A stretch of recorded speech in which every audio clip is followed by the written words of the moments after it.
तो गाइज आज हम इस वीडियो में रीड करेंगे एक सुपर एडवांस्ड लेवल की न्यूज़ को, क्योंकि इस न्यूज़ की वोकैबुलरी काफ़ी हाई लेवल की है और एक सेंटेंस तो ऐसा भी है जो कम से कम 7 से लेकर 8 लाइनों का सेंटेंस है। तो आप इसको पूरा पढ़ेंगे और मैं आपको दिखा देता हूँ एक ऐसा सेंटेंस। ये देखिए, ऑफ से स्टार्ट हो रहा है और ये खत्म होगा यहाँ पर सफर्ड तक। इतना बड़ा एक सिंगल सेंटेंस। तो ऐसे ही एडवांस्ड एसेज अगर आप पढ़ना चाहते हैं, इंग्लिश इंप्रूव करना चाहते हैं, तो आप इस चैनल को सब्सक्राइब जरूर कर लें। और ऐसे एसेज को समझने के लिए सबसे ज़्यादा ज़रूरी होते हैं रूल्स का आपको आना। अगर आपको रूल्स नहीं आते, आप पूरी इंग्लिश सीखना चाहते हैं, तो वो सारे मैंने कवर किए हुए हैं अपने 1 ईयर के कोर्स के अंदर। अगर आप ज्वाइन करना चाहते हैं तो आप इस वीडियो को देखने के बाद ज्वाइन कर सकते हैं। ऐप का नाम है बिकम इंग्लिश चैंपियन। इसी ऐप के अंदर आपको मेरा कोर्स मिल जाएगा। तो चलिए शुरू करते हैं आज के इस वीडियो को हमारी आज की न्यूज़ के साथ। तो आज ये आर्टिकल है 17 जनवरी 2024 का। रात को 12 बजे ये डला था और अपडेट हुआ था सुबह 7:57 पर। और ये एक्चुअली एडिटोरियल है द हिंदू का। तो चलिए शुरू करते हैं रीड करना। अब आपको पूरी कंसंट्रेशन के साथ इसे समझना है।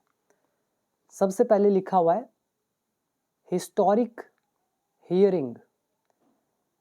हिस्टोरिक मतलब ऐतिहासिक, हियरिंग मतलब सुनवाई। कोर्ट के अंदर सुनवाई होती है, तो ऐतिहासिक सुनवाई, historic hearing on the preliminary.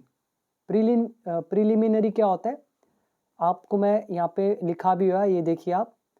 प्रारंभिक यानी कि शुरुआती, तो अभी शुरुआती हुई है इसकी। ऑन द प्रिलिमिनरी हियरिंग, तो प्रारंभिक सुनवाई पर।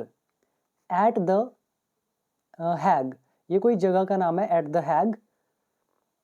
और किस पर सुनवाई होगी? ऑन इजराइल, इजराइल पर। जो अभी इजराइल और हमास के बीच में युद्ध चल रहा है, तो उसी को लेकर ये आज का आर्टिकल है, एडिटोरियल है। तो ऐतिहासिक सुनवाई, और ये हैग के अंदर होगी, इजराइल के ऊपर ये जो प्रारंभिक सुनवाई है।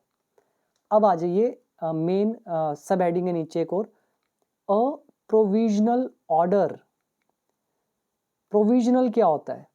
ऑर्डर मतलब तो आप समझ गए हैं, एक नाउन है, आदेश। प्रोविजनल, जैसे आप जब एक डिग्री करते हैं, कोई कॉलेज की डिग्री, तो कॉलेज की डिग्री करने के बाद वो जो आपकी ओरिजिनल डिग्री होती है वो आने में थोड़ा टाइम लगता है। लेकिन इस दौरान, इन द मीन टाइम, आपको जॉब के लिए अप्लाई करना होता है। तो इतनी देर तक के लिए आपको एक टेम्परेरी डिग्री चाहिए होती है, जिसको हम बोलते हैं प्रोविजनल डिग्री।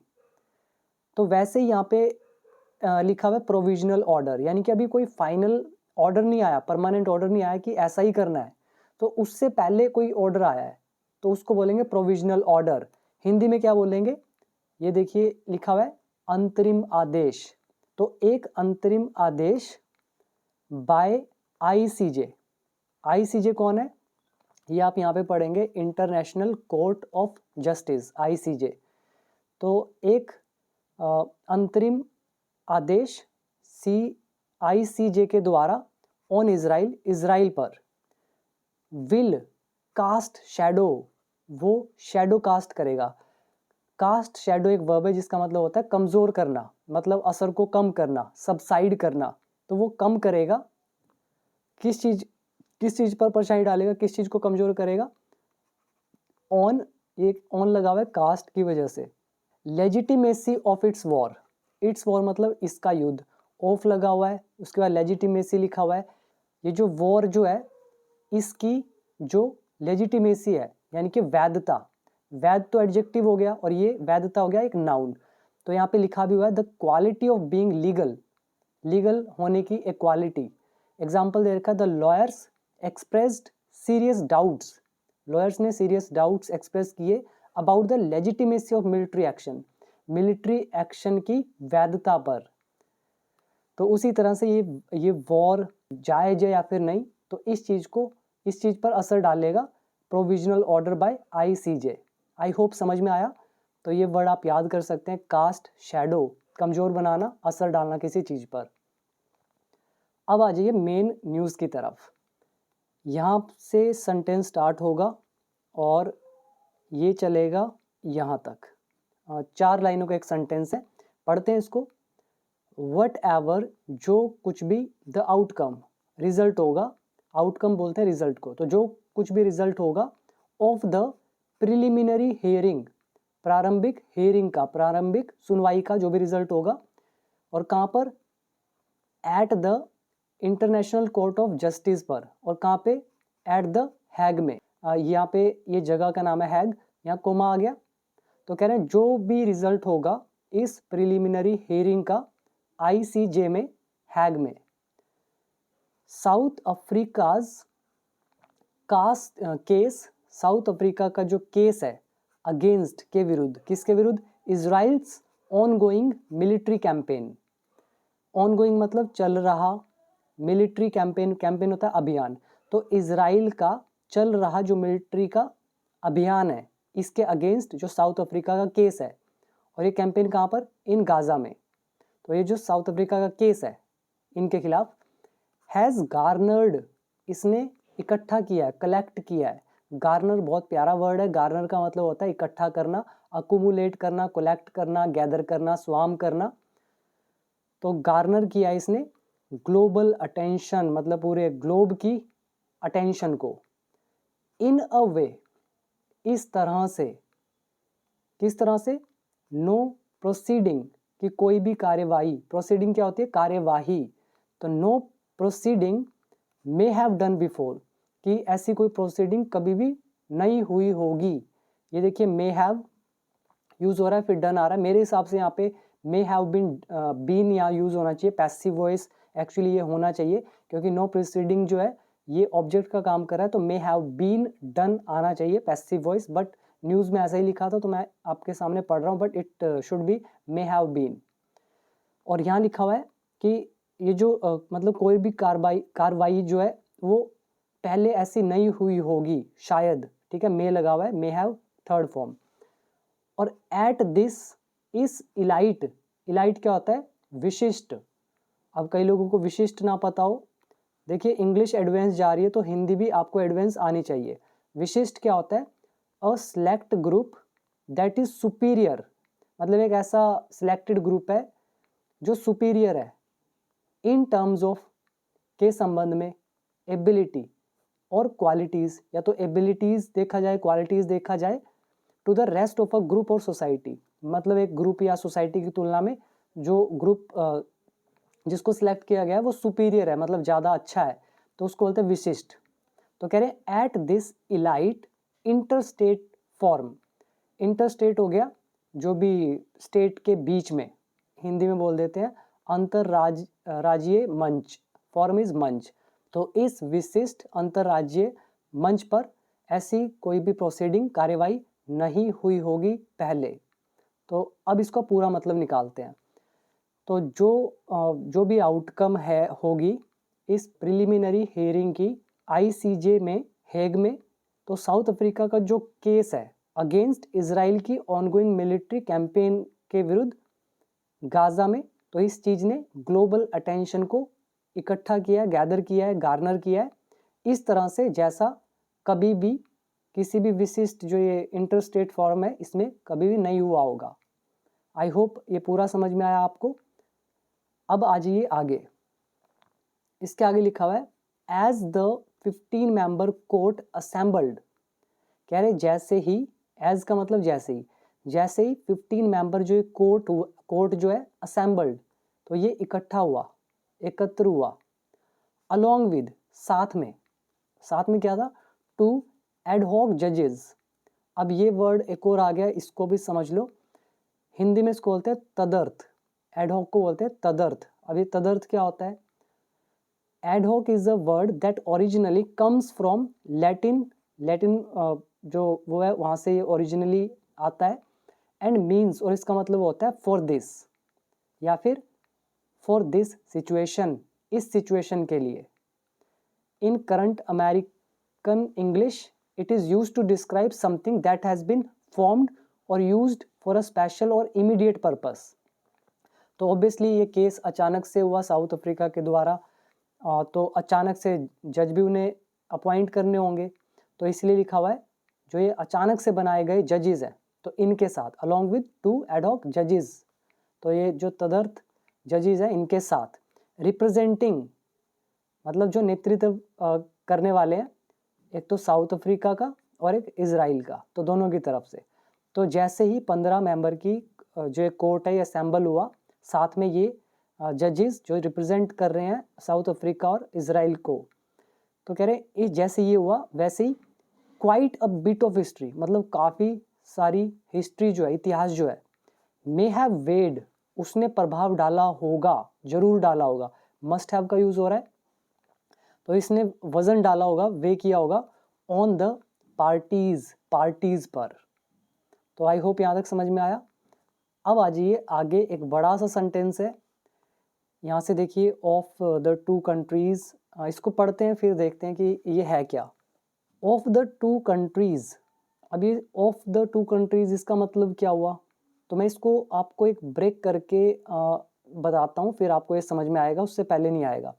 यहाँ पे देखिए मैं एक चीज़ लिख रहा हूँ, one of the two brothers, one of the two brothers मतलब दो भाइयों में से एक, हैज़ डन, उसने किया है, यह दिस। अब ये देखिए वन ऑफ लिखा हुआ है, तो यह लिखा हुआ है टू ब्रदर्स, हैज़ डन, ये प्रेजेंट परफेक्ट टेंस हो गया, और ये सारा हो गया सब्जेक्ट। अगर मैं यहाँ से ये जो ऑफ वाला सेंटेंस है इसको मैं पहले लिख दूं, ऑफ द टू ब्रदर्स, फिर मैं लगा दूं कोमा, फिर ये जो वन जो है इसको मैं लगा दूं यहाँ पर, तो इसका भी वही मतलब बनेगा जो ये था। अब हम बोलेंगे ऑफ द टू ब्रदर्स, दो भाइयों में से वन हैज़ डन दिस, एक ने ये किया है। इसी तरह से अगर मैं बोलता one of the two brothers has done this, तो भी यही मतलब है। तो ये एक ट्रांसलेशन लिखने का एक थोड़ा सा नया अंदाज है, सिर्फ वन को उठा के पहले लिख दिया इधर, और ये जो ऑफ से सेंटेंस को स्टार्ट रखा और ये सेंटेंस पहले करके इधर कोमा लगा दिया। तो ऐसा ही कुछ ये सेंटेंस अगला फ्रेम किया हुआ है, ध्यान से देखिएगा इसको। देखिए ऑफ द टू कंट्रीज, यानी कि दो कंट्रीज में से, ठीक है, ये आगे लगा दिया कोमा, तो दो कंट्रीज में से वन हैज़ लेफ्ट बिहाइंड, एक ने पीछे छोड़ दिया है। क्या छोड़ दिया है? इट्स अपार्थाइड बोलते हैं इसको, इसका मतलब क्या हो जाता है, रंग भेदी, मतलब रंग को लेकर जो भी भेदभाव होता है, अपार्थाइड, ठीक है, ये अपार्थाइड ही बोलते हैं इसको, अलग अलग भी तरह से भी बोला जाता है, तो अपार्थाइड हम इसको रीड कर लेते हैं। तो कह रहे हैं ऑफ द टू कंट्रीज, दो कंट्रीज में से, वन हैज़ लेफ्ट बिहाइंड, एक ने पीछे छोड़ दिया है अपने इस रंग भेदी पास्ट को, बट लेकिन, बिलीव्स, लेकिन वो विश्वास करता है, दैट की द अदर इज प्रैक्टिसिंग, जो दूसरा है वो प्रैक्टिस कर रहा है 75 ईयर्स ऑफ अपार्थाइड अगेंस्ट, मतलब ये जो रंग भेदी है ये 75 ईयर से इस चीज़ का प्रैक्टिस कर रहा है, मतलब ये चीज़ चल रही है अगेंस्ट द फिलिस्तीनियन पीपल, फिलिस्तीनियन पीपल के विरुद्ध, सिंस 1948, इतने साल से। तो कह रहे हैं एक तो ये दे दिया सिंस, ऊपर से यहाँ लगा दिया इज, मेरे हिसाब से यहाँ तो हैज़ बीन आना चाहिए, कि जो अदर है हैज़ बीन प्रैक्टिसिंग, वो जो ग्रुप, जो दूसरा ग्रुप है, दूसरी कंट्री, वो ये चीज़ करती आ रही है 75 ईयर्स से, तो ये 75 ईयर्स ऑफ अपार्थाइड, मतलब रंग भेद करती आ रही है। तो अब इसका मतलब यहाँ तक पहले निकालते हैं, उसके आगे देखिए सेमी कॉलन लगा हुआ है, तो ये भी अभी बताता हूँ क्यों यूज़ हो रहा है। तो दो कंट्रीज़ में से एक ने पीछे छोड़ दिया है अपना रंग भेदी का जो भी इतिहास था, पास्ट था, लेकिन अभी भी उसको ये लगता है, विश्वास करता है वो, कि दूसरा जो ग्रुप है वो अभी भी प्रैक्टिस कर रहा है 75 साल से रंग भेदी को फिलिस्तीनियन पीपल के विरुद्ध 1948 से। अब ये मैंने ऊपर वाली चीज़ें छोड़ी है, इसको भी पढ़ते हैं। तो आगे लिखा हुआ है on either side of this dispute, मतलब इस डिस्प्यूट के दोनों तरफ, मतलब दोनों कंट्रीज है, एक तरफ एक कंट्री, दूसरी तरफ दूसरी कंट्री, तो इस विवाद के दोनों तरफ आइदर साइड, और डिस्प्यूट कौन सा, ओवर, ओवर बता रहा है किस चीज को लेकर डिस्प्यूट है, over whether the Gaza war is aimed at wiping out the people, कि जो गाजा वॉर है उसका लक्ष्य है वाइप आउट करना लोगों को, मतलब एकदम सफाया कर देना, जैसे वाइपर होता है वो साफ कर देता है पानी वगैरह को, गाड़ी में वाइपर होते हैं घरों में वाइपर होते हैं वो एकदम साफ कर देते हैं।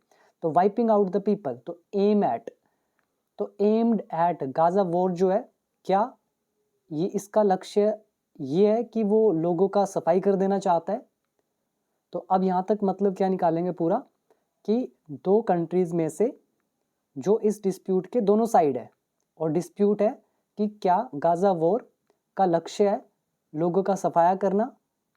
तो इसमें से दोनों कंट्रीज में से एक ने, वन हैज़ लेफ्ट बिहाइंड, पीछे छोड़ दिया इस रंग भेदी पास्ट को, लेकिन फिर भी वो ये बिलीव करता है कि दूसरा जो ग्रुप है, दूसरी जो कंट्री है, वो अभी भी ये जो 75 साल का रंग भेद है इसको अभी भी कर रहा है अगेंस्ट द फिलिस्तीनियन पीपल के विरुद्ध, और सिंस 1948 से। आई होप ये पूरा क्लियर हुआ। अगर आप खुद पढ़ते तो हो सकता है आपको समझ ही ना आता ये, ठीक है, काफ़ी एडवांस्ड लेवल का है। तो अब देखिए सेमीकोलन लिखा हुआ है। सेमीकोलन कब यूज़ करते हैं, जब हम कोई भी कोऑर्डिनेटिंग कंजंक्शंस जो होती हैं, जैसे कि मान लो बट, फॉर, नोर, सो, ये जो कंजंक्शंस हैं, एंड भी है, और भी है, तो ऐसे बहुत सारी हैं। तो अगर हम उनका यूज़ नहीं करते दो सेंटेंस को ज्वाइन करने के लिए, इंडिपेंडेंट क्लॉज को, तो हम ये सेमीकोलन लगा के एडिशनल इन्फॉर्मेशन दिखाते हैं, ठीक है। तो सेमीकोलन लगाकर बता रहे हैं कि दोनों कंट्रीज जो है उनके बारे में। वन फर्म मतलब एक फर्म है, एक दृढ़ है, फर्म यहाँ पे वर्ब है, तो एक दृढ़ है इन इट्स बिलीफ, अपने बिलीफ में, दैट की इट इज एक्टिंग, कि वो एक्ट कर रही है, कार्य कर रही है, in the interest of justice and humanity, मतलब जो जस्टिस है, न्याय है, और जो मानवता है, तो उसके इंटरेस्ट में ये एक्ट कर रही है। तो एक दृढ़ है अपने बिलीफ में कि वो एक्ट कर रही है इंटरेस्ट में जस्टिस के और ह्यूमैनिटी के, और दूसरी तरफ द अदर इक्वली फर्म, और दूसरी भी इक्वली उतनी ही फर्म है, दृढ़ है, इन इट्स बिलीफ, अपने विश्वास में। और विश्वास क्या है, it can never be accused of genocide, कि उस पर जेनोसाइड का दोष नहीं लगाया जा सकता है, कभी भी नहीं लगाया जा सकता है। तो it can never be accused, ये पैसिव वॉइस है, can be third form, accuse के साथ ऑफ लगाया जाता है। तो कह रहे हैं कि जो दूसरा है वो भी इक्वली फर्म है अपने विश्वास में कि उन पर कभी भी जेनोसाइड का आरोप नहीं लगाया जा सकता है। जेनोसाइड अच्छा वर्ड है, इसका मतलब होता है नरसंहार। नर का मतलब इंसान, यानी कि चाहे आदमी हो चाहे औरत हो, और उनकी हत्या कर देना, मतलब मास किलिंग, जिसको आप सिंपल भाषा में बोलते हैं मास किलिंग, बहुत सारे लोगों की हत्या कर देना एक ही बार में, इसको बोलते हैं जेनोसाइड। तो कह रहे हैं हमारे ऊपर तो कभी भी मतलब आरोप लगाया ही नहीं जा सकता है जेनोसाइड का, नरसंहार का, या जाति संहार का, या फिर मास किलिंग का। अब देखिए यहाँ तक आई होप ये सेमीकोलन समझ में आया। जब एडिशनल इन्फॉर्मेशन दी जाती है विदाउट कोऑर्डिनेटिंग कंजंक्शन लगाए, तब हम एडिशनल इन्फॉर्मेशन के लिए हम दिखाते हैं कि भाई जिनकी बात हो रही है अभी हमने करी, तो उसमें से एक तो ये कह रही है और दूसरी ये कह रही है। अब जेनोसाइड के बाद देखिए कोमा लगा दिया। अब ये जेनोसाइड के बारे में एक्स्ट्रा इन्फॉर्मेशन दी जा रही है, इसीलिए कोमा लगा के बता रहे हैं कि जेनोसाइड क्या है। जेनोसाइड, नरसंहार क्या चीज़ है। अ क्राइम, एक अपराध है, दैट वॉज सॉट, जो मांगा गया था, टू बी प्रिवेंटेड, मतलब जिसकी मांग की गई थी कि इसको प्रिवेंट किया जाए, मतलब इसको रोके जाने की मांग की थी। तो ये हमारा टू बी थर्ड फॉर्म का कॉन्सेप्ट, और ये एक्चुअली यूज़ हो रहा है जो हमने किया था इट इज़ सैड दैट, और उसके बाद पैसिव वॉइस, तो उसमें क्या होता है इट इज़ सैड जो है इज़ वॉज यहाँ जो भी लिखा होगा, तो ये तो हमने लगा दिया शॉर्ट थर्ड फॉर्म सैड की जगह पे, और पैसिव वॉइस था इंडेफिनिट, तो टू बी थर्ड फॉर्म आ जाता है। तो ये एडवांस लेवल की ट्रांसलेशन है, जिसने रूल किए होंगे उसको समझ में आएगी, बाकियों को नहीं आएगी क्योंकि इतना आसान नहीं है। तो कह रहे हैं जेनोसाइड एक क्राइम है। अब दैट रिलेटिव प्रोनाउन लगाया, दैट वॉज सॉट, जिस की मांग की गई थी रोके जाने की, ठीक है, टू बी प्रिवेंटेड, रोके जाने की, प्रिवेंट होता है रोकथाम करना, किसके द्वारा, by the genocide convention of 1948, जो नरसंहार वाला सम्मेलन था, कन्वेंशन होता है सम्मेलन, तो 1948 का जो भी जेनोसाइड का कन्वेंशन था, तो उसके द्वारा मतलब मांग की गई थी कि इसको रोकथाम की जाए, तो वो क्राइम है। और आगे देखिए कोमा लगा के फिर से लिख रहे हैं और ट्रीटी। अब ये कन्वेंशन के बारे में लिख रहे हैं कि जेनोसाइड कन्वेंशन क्या कह रहे हैं, ये एक ट्रीटी थी। ट्रीटी मतलब होता है संधि। ट्रीटी ये है एक टू प्रिवेंट, रोकने की, रोकथाम करने की। किसको? द सॉर्ट ऑफ होता है काइंड ऑफ, की तरह। The sort of Holocaust. Holocaust क्या होता है? जिसको आप बोलते हैं मतलब तबाही, डिस्ट्रक्शन। यहाँ पे देखिए लिखा हुआ है प्रलय, तबाही, सर्वनाश, डेवस्टेशन, कैटाक्लिज्म या डिस्ट्रक्शन। तो इसी को बोलते हैं होलोकॉस्ट। तो द टाइप ऑफ होलोकॉस्ट मतलब द सॉर्ट ऑफ होलोकॉस्ट, जो ये सर्वनाश जो है। अब कह रहे हैं अ ट्रीटी एक संधि है, ये जो जेनोसाइड कन्वेंशन है ये एक संधि है टू प्रिवेंट करने के लिए जो ये सर्वनाश, जो इस तरह का सर्वनाश है। किस तरह का सर्वनाश? The Jews people had suffered. जिस तरह का जो ज्यूज पीपल थे, यहूदी लोग थे, उन्होंने झेला था, उन्होंने सफ़र किया था, तो उस तरह का होलोकॉस्ट। ठीक है, ये आपको समझ में आ गया होगा सॉर्ट ऑफ क्यों लगा हुआ है, काइंड ऑफ। ठीक है, जैसे मैं बोलता हूँ काइंड ऑफ इंसिडेंट मतलब उस तरह की घटना। कैसी घटना? The Jews people had suffered, जैसी यहूदियों ने झेली थी। तो आई होप ये पूरा क्लियर हो गया। और देखिए कितना बड़ा सेंटेंस ये निकल के आया। तो अब इसका पूरा मतलब निकाल लेते हैं। तो पूरा मतलब हो गया कि दो कंट्रीज़ में से जो दोनों साइड है डिस्प्यूट के, और डिस्प्यूट है ओवर कि गाज़ा वॉर क्या इसका लक्ष्य है, सभी लोगों का सफाया करना। तो दो कंट्रीज़ में से एक लेफ्ट बिहाइंड, उसने पीछे छोड़ दिया अपने इस रंग भेदी पास्ट को, लेकिन मानती है कि दूसरी प्रैक्टिस कर रही है इस 75 साल के रंग भेद को अगेंस्ट फिलिस्तीन पीपल 1948 से। फिर एडिशनल इन्फॉर्मेशन देके सेमीकोलन लगाया कि एक तो दृढ़ है अपने विश्वास में कि वो एक्ट कर रही है इंटरेस्ट में, न्याय की और ह्यूमैनिटी के, मानवता के। और जो दूसरी है वो भी इक्वली फर्म है, दृढ़ है इन इट्स बिलीव कि उनको तो जेनोसाइड का अक्यूज़ किया ही नहीं जा सकता, दोष कभी भी नहीं लगाया जा सकता है। और जेनोसाइड क्या है? एक क्राइम जिसकी मांग की गई थी प्रिवेंट किए जाने की, रोके जाने की by the genocide convention of 1948 की। और ये कौन सी कन्वेंशन? ये क्या है? एक ट्रीटी है, संधि है, ताकि ये प्रिवेंट कर सके एक तरह का सर्वनाश। किस तरह का? जैसा यहूदियों ने सफ़र किया था, झेला था। तो देखिए कितना बड़ा सेंटेंस है। अब आ जाइए आगे। बोथ कंट्रीज स्पेंट, दोनों देशों ने बिताए, मैनी ईयर्स, बहुत सारे साल, इन द लास्ट सेंचुरी, पिछले 100 सालों में। सेंचुरी 100 साल। तो दोनों देशों ने काफ़ी सारे साल बिताए हैं पिछले 100 सालों में इन डिप्लोमेटिक आइसोलेशन में। डिप्लोमेटिक क्या होता है? कूटनीतिज्ञ। तो इसका मैं आपको बता भी देता हूँ, यहाँ पे आपको दिखेगा नहीं, चलो मैं वैसे आपको बता देता हूँ। इसका मतलब होता है कूटनीतिक या फिर राजनीतिक। If you say that someone is diplomatic, अगर आप बोलते हैं कि कोई डिप्लोमेटिक है, यू मीन दैट, आपका मतलब होता है the person is able to control a difficult situation. अगर आप किसी को डिप्लोमेटिक बोलते हैं, इसका मतलब वो पर्सन एक डिफ़िकल्ट सिचुएशन को कंट्रोल करने में एबल होता है विदाउट अपसेटिंग एनीवन, बिना दूसरे को अपसेट किए, नाराज़ किए। तो आई होप समझ में आया। एग्जाम्पल दे रखा, lawyers should be diplomatic, lawyers को कूटनीतिक होना चाहिए, डिप्लोमेटिक होना चाहिए इन डीलिंग विद अ जज, एक जज के साथ डील करने में। यानी कि इस तरह से प्रॉब्लम या डिफिकल्ट सिचुएशन को हैंडल करना चाहिए कि वो अपसेट भी ना हो, तो उनको बोलते हैं कूटनीतिज्ञ। तो ऐसे ही एक डिप्लोमेटिक आइसोलेशन में मतलब ये दोनों कंट्रीज़ ने समय बिताया है काफ़ी सारे पिछले 100 साल में। आइसोलेशन होता है अलगाव, जैसे आइसोलेट कर लेते हैं, जैसे कोरोना वायरस में आइसोलेट किया जाता है, मतलब अलग कर दिया जाता है, तो उसी को बोलते हैं आइसोलेशन, अलगाव करना। तो ये दोनों कंट्रीज ऐसी सिचुएशन में रही है, डिप्लोमेटिक आइसोलेशन में। एज, क्योंकि कंट्रीज जो हैं, क्योंकि देश जो हैं, एंड स्पोर्टिंग बॉडीज़, और जो स्पोर्टिंग बॉडीज़ है, बाइकोटेड दैम, तो इनका बहिष्कार किया गया है। इन दोनों कंट्रीज का बाइकोट मतलब होता है बहिष्कार करना। बट लेकिन both had the support of their western allies, कह रहे हैं लेकिन दोनों, ये जो दोनों कंट्रीज है, इनके पास सपोर्ट था ऑफ देयर वेस्टर्न अलाइज, अपने जो भी पश्चिमी सहयोगी हैं। अलाइज मतलब कौन हो गए?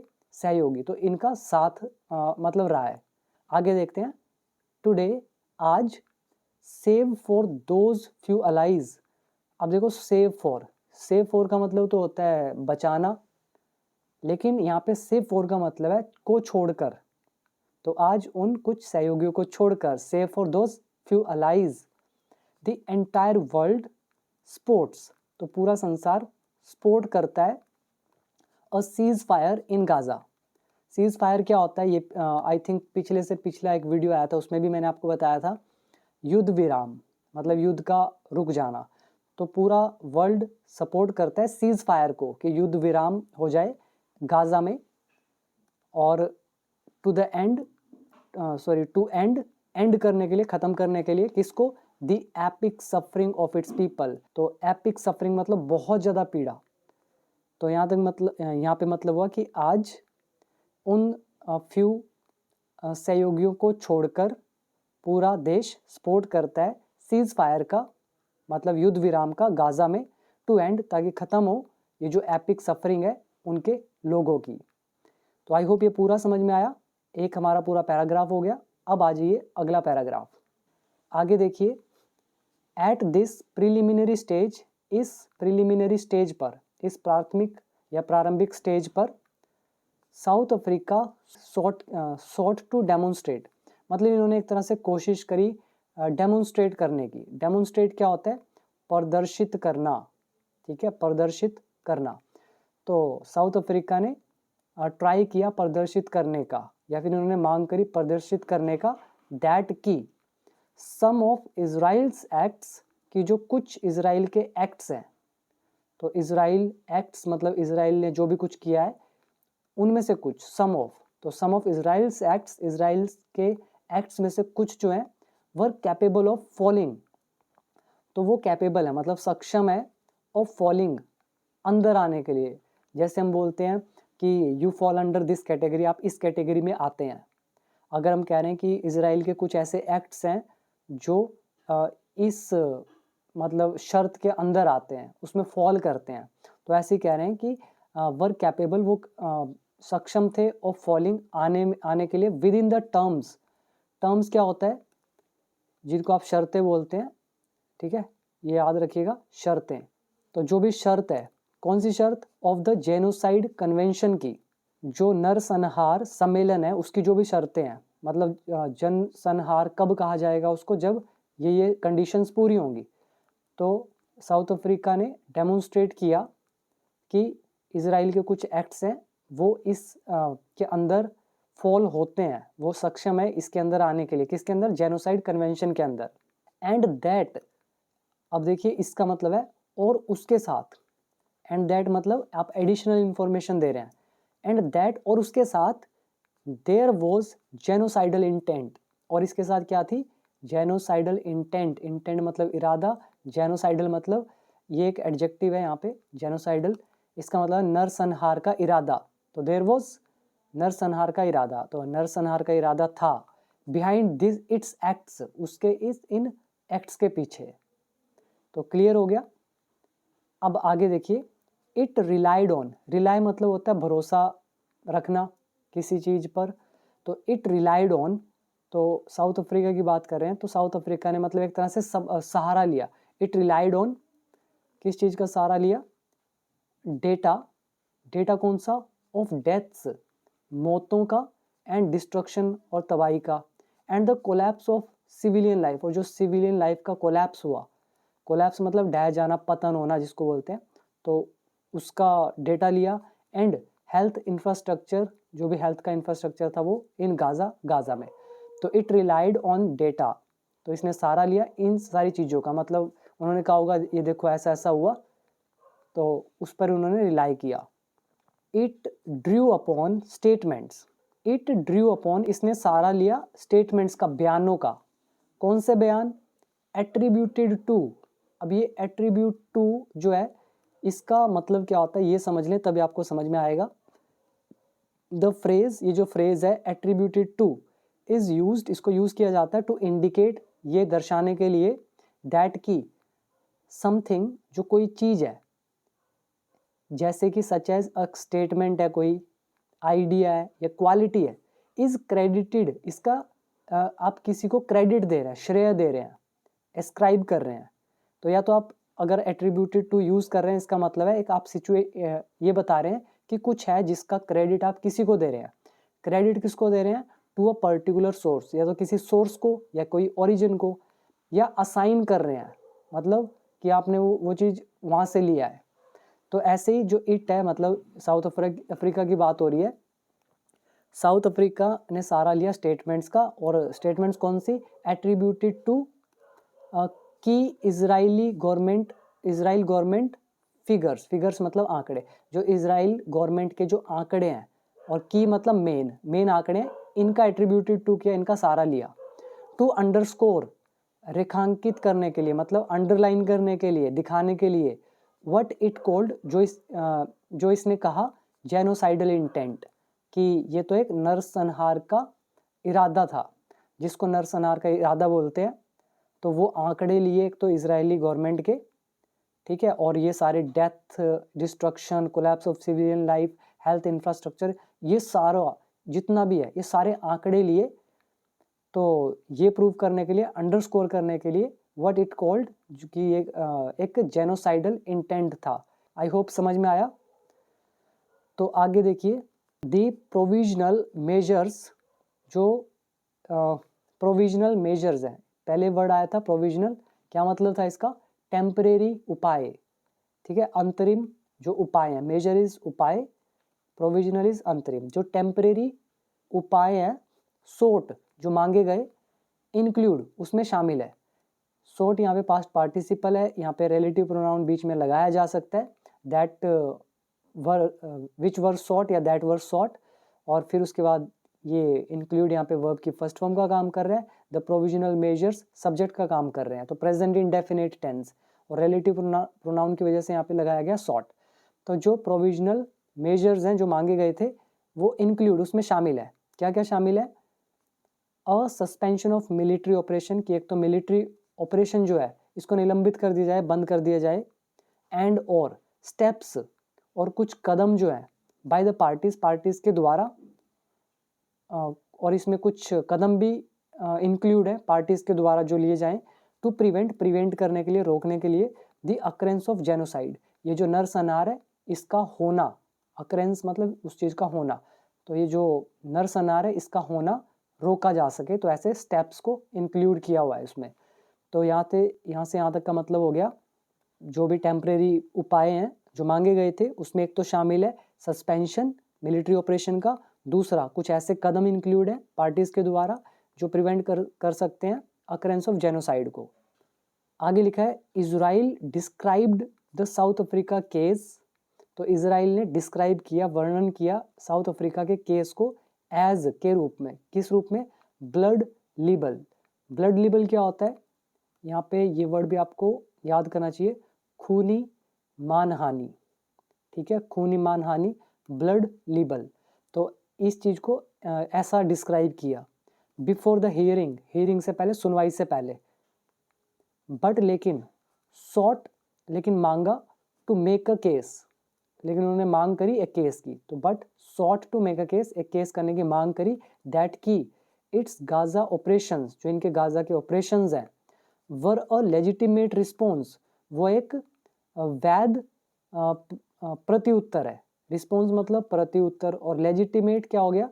ये वर्ड आप याद, ये भी आपको करना चाहिए, वैध प्रतिक्रिया, पूरा मतलब है लेजिटिमेट रिस्पॉन्स का वैध प्रतिक्रिया। जो आपने ऊपर पढ़ा था, लेजिटिमेसी वो नाउन था, और लेजिटिमेट मतलब वैध, जैसे अवैध होता है मतलब जो लीगल ना हो, और जो लीगल हो लेजिटिमेट, वैध। तो क्या बोल रहे हैं कि इजराइल ने डिस्क्राइब किया साउथ अफ्रीका के केस को, एक ये तो खूनी मानहानि है, हियरिंग से पहले उन्होंने कहा, लेकिन मांग करी एक केस करने की, दैट की जो गाजा के ऑपरेशंस है वो लेजिटिमेट रिस्पॉन्स है, प्रतिक्रिया है जो वैध है, टू द टेररिस्ट अटैक के प्रति, ऑन अक्टूबर 7 को जो हुआ था लास्ट ईयर। आई होप पूरा क्लियर हुआ। आगे देखिए, इट प्लेड डाउन, तो it played down the relevance क्या होता है? प्रासंगिकता, मतलब जो भी रिलेशन दिखा रहे थे उसमें प्रासंगिकता, ठीक है, रेलेवेंट जो होता है उसी से बना हुआ रेलेवेंस एक नाउन है। तो it played down the relevance, जो भी रेलेवेंस दिखा रहे थे वो ऑफ इट्स लीडर्स स्टेटमेंट्स, उनके नेताओं के जो बयान थे तो वो जो दिखा रहे थे रेलेवेंस उसका, तो इन्होंने उसको प्ले डाउन किया, मतलब उसको दबाने की कोशिश करी, या फिर ऐसा कहें कि मतलब उतनी ज़्यादा अहमियत नहीं दी एक तरह से। और क्या बोला, कॉलिंग इट, ये कहकर कॉलिंग देम मेरी रेट्रिक, केवल उन्हें मात्र रेट्रिक बोलकर, रेट्रिक होती है बयानबाजी, मेरी मतलब होता है मात्र, तो मात्र बयानबाजी कहकर ये जो रेलेवेंस दिए जा रहे थे इनको प्ले डाउन किया, मतलब दबाया एक तरह से। आगे लिखा है इट एट्रीब्यूटेड, अब ऊपर आया था एट्रीब्यूटेड टू, उसका मतलब आपको समझ आ ही गया होगा, मतलब एक तरह से क्रेडिट देना, तो जिम्मेदार ठहराना, यहाँ पे वर्ब आ गया। ठीक है, यहाँ पे वर्ब है, तो कह रहे हैं इट एट्रीब्यूटेड, इसने जिम्मेदार ठहराया द सिविलियन कैजुअलिटीज, जो भी सिविलियन की, नागरिकों की जो भी मानहानि या जो भी कैजुअलिटीज हुई, मौत हुई, हानि पहुंची, जो कुछ भी हुआ उनको, सिविलियन को, तो ये इसका एट्रीब्यूट किया, जिम्मेदार ठहराया उसने, किसको, टू हमास। इट यहाँ इजराइल के लिए यूज हो रहा है, इजराइल ने जिम्मेदार ठहराया इस सिविलियन की कैजुअलिटीज को, हमास की जिम्मेदार है इसका। यूज कह रहे हैं कि हमास ने यूज किया सिविलियंस को एज शील्ड्स, शील्ड मतलब जो भी प्रोटेक्शन के लिए अपना शील्ड के रूप में सिविलियन को यूज करा है, एंड हॉस्पिटल्स को भी यूज करा है। ठीक है, यहाँ पे सिविलियंस को यूज करा है शील्ड की तरह, हॉस्पिटल्स को यूज करा है एज स्टोरेज, एक स्टोरेज की तरह, फॉर एक्सप्लोजिव्स मतलब जो भी बम वगैरह है, and launching pads for attack, इन चीज जो अटैक के लिए लॉन्चिंग पैड है तो उसको स्टोर करने के लिए हॉस्पिटल्स का यूज किया है, तो ये उन्होंने एट्रीब्यूट किया, मतलब जिम्मेदार ठहराया हमास को इन सब चीजों के लिए। द इशू, ये जो मुद्दा है, बिफोर द कोर्ट, कोर्ट के सामने, इज क्वाइट स्ट्रेट फॉरवर्ड, तो इशू जो कोर्ट के सामने है वो काफी स्ट्रेट फॉरवर्ड है, एकदम स्पष्ट है, बट लेकिन द लार्जर कंसर्न, लेकिन जो सबसे बड़ी चिंता है, इज वो है वेदर कि Israel will abide by any provisional measures, क्या वो अबाइड बाय करेगा, क्या वो फॉलो करेगा, क्या वो मानेगा, अबाइड बाय मतलब होता है मानना, किसको मानेगा, ये जो कोई भी प्रोविजनल मेजर्स होंगे, मतलब टेम्परेरी उपाय जो होंगे, क्या वो उनको मानेगा, तो ये लार्जर कंसर्न है। आगे बोल रहे हैं रशिया जो है, रशिया और यूक्रेन का भी युद्ध चला था, तो रशिया ने इग्नोर किया एन ICJ ऑर्डर, ICJ के ऑर्डर को, इंटरनेशनल कोर्ट ऑफ, ये जो भी है कोर्ट, तो इनके ऑर्डर को रशिया ने इग्नोर किया, और कौन सा order, to suspend its operations in Ukraine, तो ऑर्डर था कि ऑपरेशन जो ये यूक्रेन में चला रहे हैं रशिया वाले, इसको सस्पेंड कर दिया जाए इन मार्च 2022 में, तो रशिया ने इस चीज़ को माना ही नहीं था। अब इजराइल मानेगा या नहीं मानेगा ये भी वो देखेंगे, इसलिए कह रहे हैं लार्जर कंसर्न है। हाउएवर, फिर भी देयर इज लिटिल डाउट, मतलब कह रहे हैं फिर भी कम ही डाउट है, मतलब ज़्यादा तो ये कह रहे हैं कि बात बनी जाएगी, पर फिर भी थोड़ा सा डाउट है दैट की एनी प्रोविजनल मेजर, जो भी अंतरिम जो भी उपाय होगा, टेम्परेरी उपाय, विल कास्ट अ शैडो, वो कमज़ोर तो बनाएगा, वो एक शैडो कास्ट करेगा ऑन, किस पर, तो वो कमज़ोर बनाएगा किसको, द लेजिटिमेसी, वैधता को, किसकी वैधता, of Israel's Gaza war, Israel Gaza के वॉर को। तो ये थी हमारी आज की पूरी न्यूज़, मैंने आपको एक एक वर्ड को पूरा हिंदी के साथ समझाने की कोशिश करी है। न्यूज़ थोड़ी बड़ी थी, इंटरेस्टिंग थी, वर्ड थोड़े टफ थे, ग्रामर भी काफ़ी एडवांस लेवल की थी, but still I tried my best to describe each and every word of this news. तो कैसी लगी वीडियो कमेंट में ज़रूर बताइएगा, और अगर इंग्लिश सीखना है तो डाउनलोड कर लीजिए बिकम इंग्लिश चैम्पियन ऐप, नीचे लिंक दे रखा है डिस्क्रिप्शन बॉक्स में, या प्ले स्टोर से आप डाउनलोड कर सकते हैं, नाम है बिकम इंग्लिश चैम्पियन। और इंस्टाग्राम पर भी फॉलो कर लीजिए, वहाँ पर भी आपको काफ़ी सारी वीडियोस मिलती जाएंगी। So thank you so much, अब मिलते हैं एक और इंटरेस्टिंग वीडियो के साथ।